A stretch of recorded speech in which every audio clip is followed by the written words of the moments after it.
देखो स्टार्टअप जो वर्ड है ना, आज के समय में एक बज़वर्ड है और आप सब सुन रहे हैं इस चीज को, टीवी के माध्यम से, अखबारों के माध्यम से, मैगजीन्स के माध्यम से, और हर दिन आप नए नए किसी ना किसी जो आप कहते हैं स्टार्टअप के सीईओ या यूनिकॉर्न या आप कह सकते हो बिलियनियर मिलियनियर, ऐसे बहुत सारी चीजें सोच रही कि देखो उन्होंने ये विषय प्रारंभ किया, उस पर उस समय उन्होंने काम किया और उसके बाद वो एक अच्छे मुकाम पे पहुंच गए।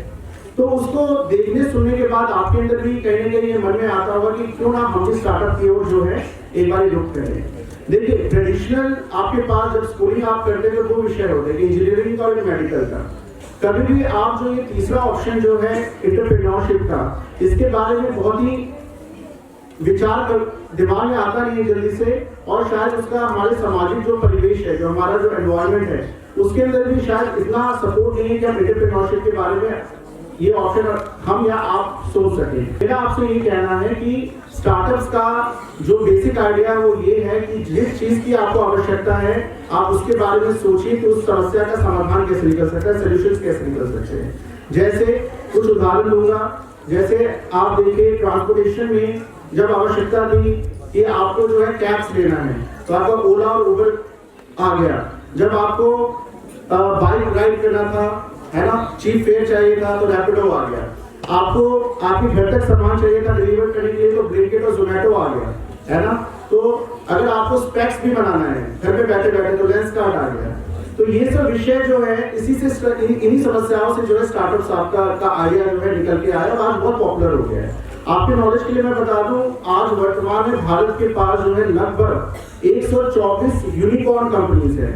यूनिकॉर्न यानी जिसका रेवेन्यू $1 बिलियन है, और ये बहुत ज्यादा समय नहीं हुआ है, पिछले 15 वर्षों के अंदर ही ये सारा डेटा जो इवॉल्व चीजें लोग हुए स्टार्टअप से। तो मैं एक बात के साथ बस अपने विषय को ऑन करूंगा कि जैसे इन समस्याओं को देखते हुए ये सॉल्यूशंस निकले, वैसे आज के समय में 5 बड़ी समस्याएं हैं जिसका आप सबके लिए मैं होमवर्क छोड़ के जा रहा हूँ। सबसे अपेक्षा करते हैं कि आप सब इसके बारे में कुछ करना चाहते हैं तो आप शामिल हैं। पहला विषय है आपका पर्यावरण यानी कि एनवायरनमेंट। तो एनवायरनमेंट आप देख रहे हैं कि आजकल कितना AQI शब्द मेरे ख्याल से कुछ सालों में आप सबके बीच में आया है ना। क्यों? एयर पोल्यूशन बहुत हो रहा है ना, और बाकी आपका प्लास्टिक यूज हो गया और तरह तरह के वाटर पोल्यूशन, तरह तरह के पोल्यूशन आपके सामने नजर आ रहे हैं। तो उसको कैसे रोका जाए, तो इसके लिए एनवायरनमेंट सस्टेनेबिलिटी नाम का विषय जो है, इससे संबंधित हमें कई विषय पीछे करवाए हैं। इससे संबंधित आप जो है स्टार्टअप्स के बारे में सोच सकते हैं। दूसरा हमारा विषय है इसके अंदर वो है स्वदेशी, जिसका हमारा आज का विषय है स्वदेशी, यानी आप जो आपके कंट्री में इंडिजीनियस जो डेवलप हुए हैं उससे संबंधित हम क्या सोच सकते हैं, उसको सपोर्ट करने के लिए हम स्टार्टअप्स में क्या चीजें उस दिशा में कार्य कर सकते हैं। तीसरा हमारा जो है वो है सामाजिक समरसता। आज आप देख रहे हैं कि फेक न्यूज, हेट स्पीच, इससे संबंधित कई तरह के विषय समाज को बिखेरने का काम कर रहे हैं। तो इससे संबंधित आप AI का, मशीन लर्निंग का इस्तेमाल करते हुए साइबर सिक्योरिटी में कई तरह के क्राइम्स आपके हो रहे हैं, उसको रोकने के लिए आप जो है टेक्नोलॉजी का इस्तेमाल करके स्टार्टअप्स के एरिया में काम कर सकते हैं। चौथा हमारा जो है वो कुटुंब प्रबोधन। आप देखिए जब से ये AI और टेक्नोलॉजीज आए तब से परिवार जो है साथ में परिवार के सदस्य बैठे रहते हैं, लेकिन आपस में बातचीत नहीं होती। क्यों? उनका ध्यान कहाँ होता है? मोबाइल में या अपने जो सोशल मीडिया हैंडल्स हैं। और इसके अलावा भी जो समाज में, जो परिवार में जो टकराव होता है उसका कहीं ना कहीं कारण जो है, जिससे हम साइकोलॉजी से संबंधित जो विषय है वो कारण है।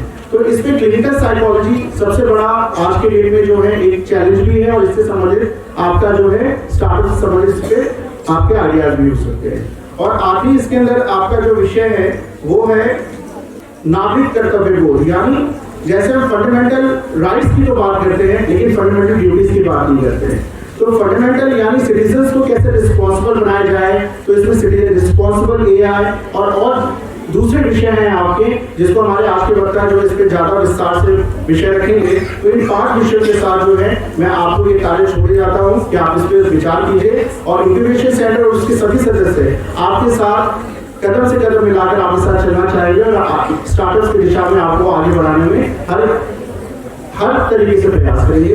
इन शब्दों के साथ मैं अपने वाणी को विराम देना चाहूँगा। धन्यवाद बंधु मनीष, आपने जो 5 वीडियो दिए हैं पर्यावरण, स्वदेशी, सामाजिक समरसता, फैमिली वेलफेयर और रिस्पॉन्सिबल सिटीजनशिप ये आज की ज़रूरत है। आपकी टीम के जुनून को देखते हुए मैं आपके लिए 2 पंक्तियाँ कहना चाहती हूँ। मेरे जुनून का नतीजा ज़रूर निकलेगा, मेरे जुनून का नतीजा ज़रूर निकलेगा, इस सियाह समंदर से एक नूर निकलेगा।